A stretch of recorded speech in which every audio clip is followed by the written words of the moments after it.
Halo Sobat Bola.com, kembali lagi di Bola Break. Kali ini bersama saya Grendo Pradikdo dan Heri Kurniawan. ya, ini perdana kayak kita duet di Bola Break ya, Mas Heri. Debut.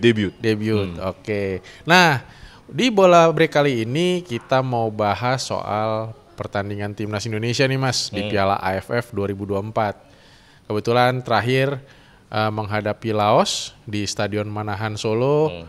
Dan berakhir imbang 3-3. Ya. Nah, kalau ngelihat sejarahnya sebenarnya ini hasil yang kurang memuaskan bukan sih Mas? Iya, kan sepanjang sejarah kita sudah sangat sering ya ketemu dengan Laos, entah di AFF atau di turnamen yang lain. Dan kita nggak pernah kalah. Dan hasil imbang kemarin itu adalah yang kedua sepanjang sejarah sebenarnya. Yang kedua dalam sepanjang sejarah. Lainnya menang terus tuh. Lainnya kita menang. Nah, artinya ini bisa dibilang hasil buruk ketika menghadapi Laos ya dalam sejarah. Ya bisa dibilang imbang rasa kalah lah. Imbang rasa kalah. Ya kenapa kita bisa bilang imbang rasa kalah? Karena ketika Laos main di kandang, mereka kalah 1-4 ya Mas dari Vietnam. 1-4 ya.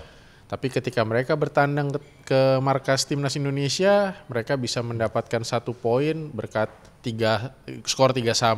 Nah ini yang menarik adalah gol-gol Laos ini cukup cepat. Nah, apa sih Mas menurut Mas Heri sendiri yang menjadi kendala dari pertandingan kemarin? Yang pertama mungkin ini yang perlu diingat juga, kita pakai skuad muda. Oke, betul. Skuad usia 22 tahun mayoritas, dan gol-gol yang kita derita itu sangat menggambarkan bahwa tim itu masih muda, masih belum matang. Jadi 3 gol yang bersarang ke gawang Indonesia itu berawal dari kesalahan pemain belakang itu sendiri. 2 gol pertama kan dari kesalahan umpan tuh. Sementara yang gol ketiga, Donitri salah mengantisipasi pemain Laos, dia mau body kan gitu, tapi nggak kena. Akhirnya pemain Laos itu bisa cutback dan bisa gol. Oh gitu. Itu yang bolanya hampir kita lihat keluar ya? Sempat ada ya perdebatan ya apakah itu keluar atau enggak, tapi sudah di VAR dan itu sudah pasti masih di garis ya. Masih di garis dan akhirnya jadi gol. Nah kalau kata Mas Heri tadi imbang rasa kalah, saya pun juga merasakannya seperti itu karena awalnya prediksi saya ketika kita bisa menang kemarin lawan Myanmar, setidaknya kita bisa dapat 3 poin lagi nih di Manahan Solo. Ya. Apalagi kita belum ketemu Vietnam. Tapi ternyata harus imbang, kecolongan lah istilahnya. Nah persoalannya adalah ini sebenarnya kalau dilihat-lihat kan Laos kalah di kandang, menang di tandang. Memang mereka yang termotivasi. Atau emang timnas kita yang lagi bermasalah nih kalau menurut Mas Heri? Satu mungkin benar ya, termotivasi ya, karena setelah kalah dari Vietnam ya mungkin itu bagi mereka calculated loss, karena Vietnam kita tahu mereka full squad dengan dominan dengan pengalamannya itu. Kemudian dia datang ke Solo dengan mungkin dalam diri mereka perasaan wah bisa nih kayaknya nih, setelah melihat squad Indonesia seperti itu dan pertandingan melawan Myanmar sebenarnya juga menang tapi nggak begitu spesial. Nggak begitu spesial, betul. Mungkin itu menjadi tambahan motivasi juga bagi pemain Laos ya. Dan saya menyoroti ini sih, kayaknya pemain pelatihnya Laos itu cerdik juga. Cerdiknya gimana tuh? Cerdiknya mungkin dia nonton tuh pertandingan antara Myanmar. Yang Timor Leste lawan Malaysia. Oke. Kan cara pressingnya Laos sama yang dilakukan Timor Leste lawan Malaysia itu mirip. Oh gimana tuh Mas? Kalau boleh ya jadi itu. Jadi mereka bertahan, pressing ketika pemain belakang kita mau bola di pressing, langsung incar counter attack. Wah. Untungnya kemarin Malaysia nggak kalah ya. Ya untungnya hampir aja. Ya hampir juga tuh. Nah kalau ngomongin soal kebobolan cepat, tapi bisa dibilang pemain kita yang nyetak gol kemarin pemain bertahan semua tuh Mas. Ya, Kadek Arel, Ferrari, Brace, kemudian yang ngasih asis ya walaupun 1 lemparan ya Arhan. Satu lagi kalau nggak salah yang ngumpan itu Donitri ya. Donitri kebetulan di Piala AFF ini main bertahan belakang, ya Mas ya main bertahan. Nah, menurut Mas Heri sendiri ini apakah memang mereka akhirnya harus membayar kesalahan atau memang masalahnya ada di lini depan kita sih? Lini depan kita kenapa nih? Dan harus diingat 3-3-nya dari set piece juga kalau bisa dikatakan ya. Oh iya, kondisionalnya gitu ya, bukan open play ya. Iya. Ini persoalannya kenapa kita tidak bisa dapat bola dari open play? Ya karena itu kalau menurut saya Laos benar-benar numpuk pemain, sementara pemain tengah kita nggak bisa bongkar itu.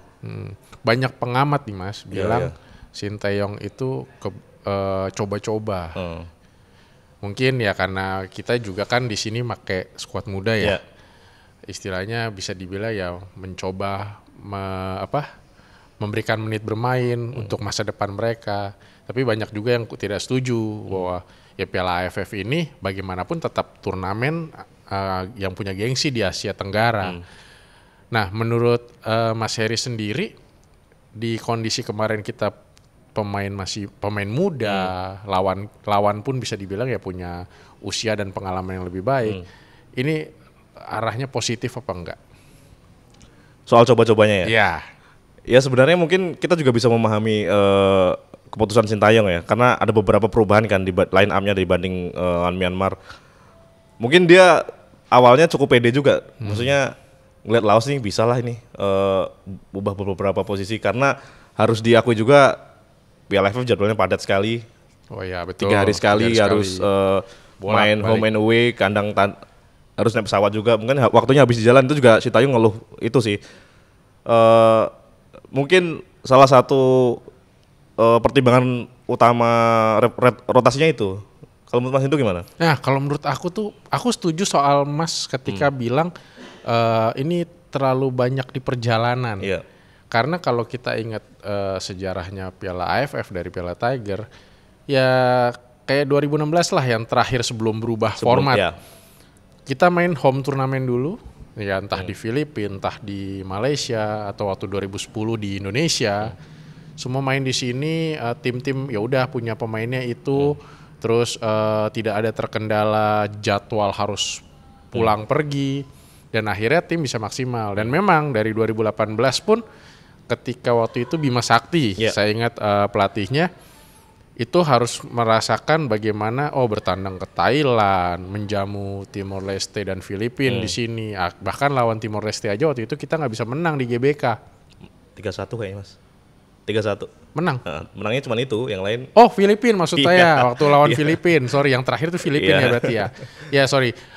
Ketika lawan Filipina tidak menang itu, wah ini salah satu penyebabnya bisa jadi karena jadwal yang terlalu padat dengan waktu istirahat yang kurang. Mungkin bisa jadi masukan buat AFF supaya bisa kembali ke home turnamen. Mungkin maksudnya AFF biar lebih ini kali ya, biar lebih banyak mendapatkan euforia di setiap negaranya. Fans di setiap negara tuan rumah kan pasti diharapkan memenuhi stadion ya. Betul, tapi pada kenyataannya bisa dibilang ini merugikan untuk tim-tim yang bertanding, harus pulang pergi. Dan kemudian soal tim muda ini ya harus diakui sih bahwa kita kalah pengalaman. Iya. Sehingga kita beda loh sama Thailand. Thailand berapa kali jadi raja ASEAN, baru kemudian memutuskan untuk menggunakan pemain muda. Artinya dia ada jenjang dulu. Mereka bisa dominan, kemudian mereka melangkah ke lebih tinggi, mereka mempercayakan tim mudanya. Juara dulu baru eksperimen. Nah, kita ini sejarahnya memang sering ke final. 6 kali ke final tapi belum pernah juara. Tapi ketika kita mau main usia muda, ya ini buat saya jadi kayak istilahnya buah si malakama. Ada positifnya, ada negatifnya. Serba salah juga kalau misalnya gagal ya wajar pemain muda. Tapi ketika berhasil ya ini buat masa depan mereka. Bagaimanapun ini juga buat masa depan pemain-pemain muda ini. Dan sekaligus jadi pembuktian bahwa ya memang kualitas di tim yang senior ketika bertanding di kualifikasi Piala Dunia dan yang di Piala AFF ya memang tidak bisa dibandingkan. Memang ada kualitasnya masing-masing. Yang ini tim baru bisa dibilang mereka baru berkumpul berapa lama sih Mas? Cuman seminggu kayaknya di Bali itu. Seminggu di Bali. Berangkat, ya. Istilahnya bahkan di level klub aja mereka nggak semuanya bisa main kan, dapat kesempatan main. Banyak tuh yang ini bahkan di Liga 1 musim ini mungkin belum main kali ya. Nah, tapi mereka sudah dipaksakan untuk main di timnas. Misalnya Doni Tri kan lebih banyak memperkuat timnas U20. Betul. Ya kan, dibanding main di Persija. Main di Persijanya. Nah, ketika kompetisinya tidak mendukung dia untuk mendapatkan menit bermain, ya menurut saya di situ persoalannya. Akhirnya ya walaupun mereka dulu sering bareng-bareng di timnas U20 nih, Waktu itu kan intens ketika semua balik lagi ke klubnya masing-masing, tidak mendapatkan menit bermain, sentuhan itu pasti hilang. Iya. Itu yang menurut saya jadi kendala di tim kali ini. Tapi kalau pengen tahu nih Mas dari pertandingan kemarin lawan Laos, momen apa sih yang menurut Mas Heri ini jadi kunci entah kegagalan kita menang atau ya kunci kenapa kita akhirnya cuma bisa bermain imbang. Ya mungkin salah satunya kartu merah yang nggak perlu itu ya dari Marcelino ya. Marcelino Ferdinand ya. Itu kan kartu kuning kedua, sebelumnya dia udah dapat kuning. Itu kalau saya ngelihat kayaknya Marcelino tuh terpancing karena pada momen sebelumnya ada pemain kita yang dilanggar tapi wasit Diam saja terus dia mencoba ngejar bola dan tackle-nya begitu cukup brutal sih itu. Ya akhirnya ya kena kartu kuning kedua ya kan. Tapi bisa dibilang kalau lihat dari permainan sebenarnya sempat tidak terlalu berpengaruh ya absennya Marcelino. Ya justru beberapa menit setelah Marcelino keluar kita cetak gol tuh. Ya itu tuh. Jadi sebenarnya kalau bisa dibilang ketika kita bermain 10 pemain kemarin kita masih bisa memberikan perlawanan ya, nggak langsung malah kebobolan. Cuman memang akhirnya Laos masih termotivasi, akhirnya bisa cetak gol. Dan ngomong-ngomong Marcelino nih Mas, buat aku di kualifikasi Piala Dunia ketika ya dia juga bermain sangat baik, kemarin bisa cetak 2 gol ke gawang Arab Saudi. Nah kemarin di AFF ini bisa dibilang dia salah satu motor lah dengan yang diharapkan karena yang lainnya walaupun ya mungkin usianya mirip-mirip tapi dia sudah punya pengalaman yang lebih baik. Gak ada Marcelino nih Mas di Hanoi ini lawan Vietnam nih. Menurut Mas Heri sendiri gimana nih? Bahkan dengan Marcelino pun sebenarnya kita sudah cukup berat ya dengan bertandang ke Vietnam tuh. Perlu diingat mereka full squad, pemain senior semua. Bahkan ada pemain naturalisasi walaupun lawan kita nanti belum bisa main ya. Son. Rafael Son atau Nguyen Xuan Son. Oh itu belum bisa main tuh Mas? Belum. Kabarnya 20 Desember baru bisa main. Itu waktu mereka lawan Filipina. Oh bisa jadi itu sebenarnya kabar baik buat kita ya? Ya, cuman nggak baik-baik juga karena Nguyen Tien Lin juga ada tuh yang lain. Oh, oke. Masih ada pemain spesial juga ya di Vietnam. Jadi Mas, ini kan Lino nggak ada di Vietnam. Gimana tuh kira-kira nanti permainan kita? Nah, jujur kalau aku tuh menganggap Lino ini sebagai salah satu yang memang penting. Tapi ya gimana, dia tidak ada, aku juga nggak mau kalau misalnya permainan timnas wah tiba-tiba hanya tergantung sama satu orang. Sinteyong pasti harus putar otak dong, siapa nih penggantinya. Kalau ngeliat posisi yang ada di sini, aku sih kepikiran Persija tuh Mas, siapa? Hanan ya? Raihan Hanan. Nah itu bisalah setidaknya untuk mengisi kekosongan Marcelino. Siapa lagi kira-kira menurut Mas? Zanadin Faris juga bisa sih. Zanadin Faris. Tipikalnya mirip gelandang serang gitu kan. Cuman kalau menurut saya di Vietnam Sintayong sangat mungkin ini sih jauh lebih bertahan ya. Nah kalau bertahan bisa ini ditambahin gelandang bertahan. Rivaldo Pakpahan kan belum dicoba ya. Wah betul tuh Rivaldo kayaknya boleh tuh dicoba ya Mas. Borneo kan dia lumayan gacor tuh sama Kei Hirose itu duanya. Ya, istilahnya kita kehilangan salah satu pemain yang berkarakter menyerang. Kita gantikan coba dengan Rivaldo, main agak bertahan. Tapi kan kita butuh poin nih Mas. Gimana dong? Counter dong, incarnya counter. Oke, strateginya berarti counter attack ya. Bisa strategi yang diterapkan di Myanmar itu sebenarnya bisa diduplikasi nanti di Hanoi ya. Dengan kita sebenarnya bermain lebih menunggu, lalu mengincar serangan-serangan balik. Kan kita juga punya pemain-pemain cepat tuh, winger-winger cepat kita. Stroke juga sangat cepat kan sebenarnya. Betul. Nah iya sih, saya setuju tuh. Saya baru kepikiran, oh iya ya, kita bisa ngandelin serangan balik nih. Karena kita tahu ya kemarin Vietnam cukup dominan ketika lawan Laos. Terus kemarin mereka istirahat ketika kita bermain imbang lawan Laos itu, mereka beristirahat nih sobatbola.com, mereka tidak bertanding.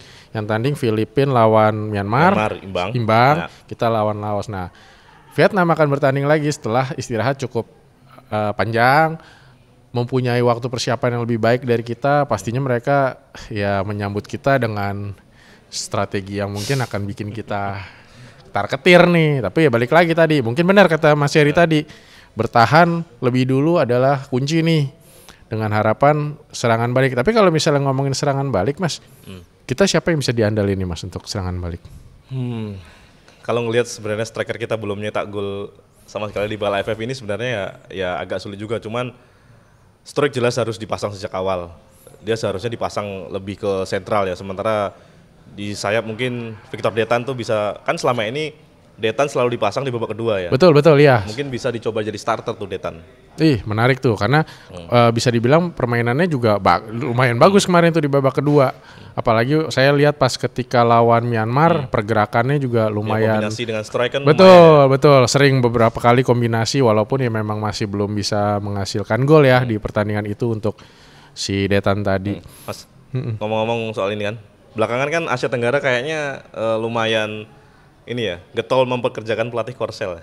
Oh iya benar. Dulu di Vietnam ada Park Hang-seo, sekarang ada Kim Sang-sik. Dan ini kayaknya bakal jadi pertemuan pertama nggak sih Mas antara Shin Tae-yong dan Kim Sang-sik? Nah, betul. Ya kan? Ini akan jadi pertemuan pertama mereka setelah waktu lawan Piala Asia? Itu Mas ini Prancis siapa? Trosier. Oh, masih Trosier. Nah, yang dipecat ya. Betul. Saya baru ingat. Nah, ini akan jadi pertarungan babak baru bagi pelatih Korea ya di persaingan antara Vietnam sama Indonesia. Dulu ada Park Hang-seo yang sering banget tuh disip-sipin lah kalau kata anak sekarang tuh sama Shin Tae-yong soal rivalitasnya, soal masa lalunya, bagaimana hubungan kedua pelatih. Nah, sekarang kalau ngelihat perang Korea Selatan di bangku pelatih nih, adu taktik lah istilahnya. Saya juga penasaran sih seperti apa nih ketika ketemu, karena Vietnam kemarin bisa dibilang cukup dominan juga ketika punya pelatih Kim yang baru ini. Dan ketika lawan Indonesia ini bakal jadi tantangan baru sih bagi Shin Tae-yong. Kalau dulu kan kita kenal Park Hang-seo tuh karakternya menarik ya. Keras, ceplas-ceplos. Istilahnya kayak Pep Guardiola lah. Ya kalau bisa jadi Guardiola atau Mourinho kali ya. Iya. Ngawur kalau komentar. Nah, kalau ngelihat Kim Sang-sik ini dibandingkan Shin Tae-yong gimana? Sebenarnya sih pelatih ini juga nggak terlalu meledak-ledak, kalem. Sebenarnya mirip-mirip lah sama Shin Tae-yong. Shin Tae-yong juga nggak terlalu meledak-ledak. Dia malah cenderung diam. Mungkin juga ketika bertanding sempat sih ada meledak-ledak kalau ada pemainnya yang dilanggar atau wasit tidak mengambil keputusan yang tepat. Tapi karakternya bisa dibilang sama-sama kalem nih. Tapi ya yang namanya kalem-kalem itu kita nggak tahu nih isi otaknya seperti apa. Mungkin ya jauh lebih mengerikan lagi daripada Park Hang-seo waktu dulu.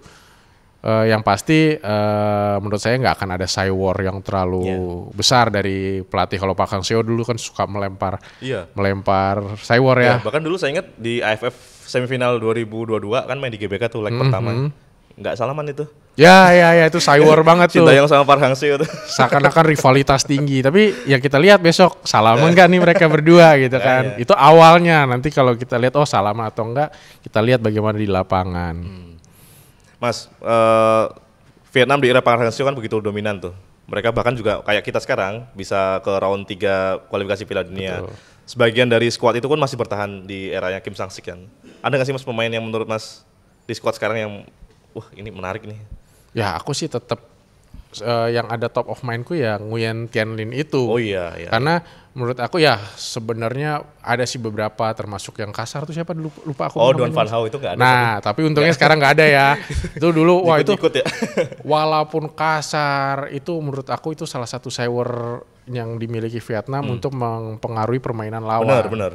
Tapi kalau ngomongin soal kunci permainan Vietnam yang benar-benar bisa bawa mereka meraih kemenangan bersih ya Nguyen Tien Linh. Dan dia nyetak gol ke gawang kita tuh semifinal AFF yang di Hanoi. Betul. 0-0 itu kan. Nah itu juga harus diwaspadai tuh sama Shin Tae-yong tuh. Ini pemain ini siapa nih ntar yang bakal ngawal. Ketat. Karena kalau dibiarin bebas bisa-bisa jadi mimpi buruk juga buat timnas Indonesia. Apalagi mainnya di Hanoi, di markasnya sendiri. Nah tapi penasaran nih Mas. Kita main di sana lawannya Vietnam. Bisa menang gak Mas? Aduh. Realistisnya susah ya. Ya harus diakui sih, apalagi kita pemain muda ya. Mungkin kalau bisa dapat hasil imbang aja itu sudah sesuatu yang besar lah bagi kita. Cuman ya itu tergantung bagaimana strategi Shin Tae-yong dan bagaimana nanti pemain-pemain menerapkannya di lapangan sih. Betul. Terutama kekuatan mereka dalam bertahan itu. Betul. Apalagi sekarang timnas Indonesia nih di puncak klasmen. Sementara dengan 4 poin. Tapi balik lagi tadi Vietnam kemarin istirahat jadi baru bermain sekali. Mereka punya poin 3. Kalau mereka menang lawan Indonesia, Vietnam akan ada di puncak. Tapi kalau kita bisa nahan imbang minimal ya kita akan tetap di puncak. Jadi berarti keuntungannya Vietnam double dong, kan istirahatnya lebih betul, banyak, ya, main di kandang. Ini mereka sangat-sangat lagi menikmati. Jadi ketika mereka tahulah bahwa timnas Indonesia ini akan jadi lawan terkuat mereka di fase grup. Dan ketika jadwal menentukan mereka dapat istirahat sebelum lawan kita. Ya, mereka udah pasti diuntungkan. Main di kandang mereka diuntungkan lagi. Nggak ada Marcelino pula. Iya. Triple mas, combo. Tapi ini mungkin sebagai info juga, ini mainnya nanti bukan di Stadion Midin ya, tapi katanya jaraknya sekitar 100 kilo dari Midin, di Vietri itu. Waduh, ini ceritanya kita disusahin lagi nih. Nggak tahu sih. Nggak, katanya Midin memang kayak GBK sini, jadi nggak cuma buat sepak bola, jadi ada event-event lain. Ada event lain, sehingga harus digeser. Ya sama lah ya. Tapi sebenarnya stadion itu cukup ini sih, Sintayong dan beberapa pemain saat ini sebenarnya cukup akrab dengan stadion di Vietri itu, karena kita dapat SEA Games yang perunggu. Di situ juga ya. SEA Games Hanoi ya 2021. Betul. Ya, kita doakanlah semoga dengan sudah mengenal karakter lapangan, karakter stadion, kita juga bisa ya memberikan perlawanan, bisa syukur-syukur menang walaupun agak susah, ya setidaknya hasil imbang. Setidaknya hasil imbang untuk bisa tetap di puncak ya, Mas. Sebelum kita nanti lawan siapa terakhir? Filipina. Nah, lawan Filipina ya? Kita di Manahan. Nah, lawan Filipina di Manahan itu ya istilahnya kan kita harus menang lah, kemarin kita gagal menang. Nah makanya nih permainan di Hanoi ini akan jadi kunci. Tapi sebenarnya kalau ngelihat kemarin kita menang cuma 1-0, imbang lawan Laos, masih optimis nggak mas lolos ke semifinal atau bahkan sampai final? Kalau seandainya kita kalah di kandang Vietnam kan peluangnya masih ada. Peluang masih kita ada. Menang ya lawan Filipina ya. Kalau untuk lolos ke semifinal sih masih yakin ya. Karena Filipina juga menghadapi masalah yang sama kayak kita, mereka nggak bisa memanggil kekuatan terbaik gitu. Bahkan ada kipernya mereka tuh yang masih 17 tahun gitu, masih bermain di liga pelajar gitu. Cuman ada beberapa pemain mereka yang sebenarnya juga cukup berpengalaman, misalnya pemain-pemain keturunan Norwegia seperti Adrian Ugelvik yang juga pernah kita wawancara juga. Betul. Cuman ya itu secara keseluruhan skuad Filipina tuh walaupun sebenarnya kalau full team pun sebenarnya kita juga masih bisa menang. Tapi ya balik lagi, kitanya pun harus benar-benar siap. Setidaknya dengan skuad muda yang ada, harapannya sih Sintayong tidak mencoba eksperimen, tapi sudah menemukan mana yang memang harus diandalkan di tiap lini ya mas ya. Karena tinggal dua pertandingan lagi, Vietnam, Filipina. Dan dua-duanya penting. Kalau kalah sama Vietnam, ya Filipina akan jadi kunci. Tapi kalau menang atau seri lawan Vietnam, ya Filipina juga tidak bisa diremehkan. Betul nggak mas? Iya betul. Oke. Nah kira-kira lawan Vietnam, prediksi deh. Kita prediksi sama-sama nih. Harapan, prediksi. Ya boleh lah. Boleh. Harapan skor berapa, prediksinya berapa gitu. Oke. Aku dulu nih. Iya, boleh. Oke, harapan aku sih sebenarnya bisa menang ya. Setidaknya karena kita kemarin lawan Laos juga bisa nyetak gol, lawan Myanmar cetak gol. Setidaknya kita bisa cetak 2 lah di Hanoi. Dan cuman kebobolan 1. Itu harapannya. Realistisnya ya saya berharap 1 poin sih, setidaknya kita nyetak 1 gol. Kalau sampai kebobolan duluan, dia berharap kita bisa nyetak gol duluan sehingga motivasi kita bertambah. Bukan malah kebobolan duluan dan akhirnya kita harus nyamain kedudukan. Ya kalau saya sih harapannya sama ya, mungkin bisa menang. Cuman ya tipis. Kayaknya bisa 1-0 itu udah cukup baik ya. Cuman kan itu harus kerja sangat keras. Pasti kalau ingat istilah komentator dulu kan diserang 7 hari 7 malam sama Vietnam. Iya. Akan terulang kembali gitu. Cuman kalau realistisnya mungkin ya imbang 0-0 atau kita kalah sih. Atau malah kalah. Ya. Semoga realistisnya Mas Heri nggak terjadi ya. Ya kita tetap berharap timnas bisa dapat hasil yang baik di Vietnam, ya walaupun kita sama-sama tahu bahwa ini adalah pertandingan yang paling sulit yang akan dihadapi oleh timnas Indonesia di fase grup Piala AFF 2024. Oke, terima kasih banyak Mas Heri. Terima kasih Mas Endo. Ya, kita ketemu lagi di Bola Break berikutnya. Ciao.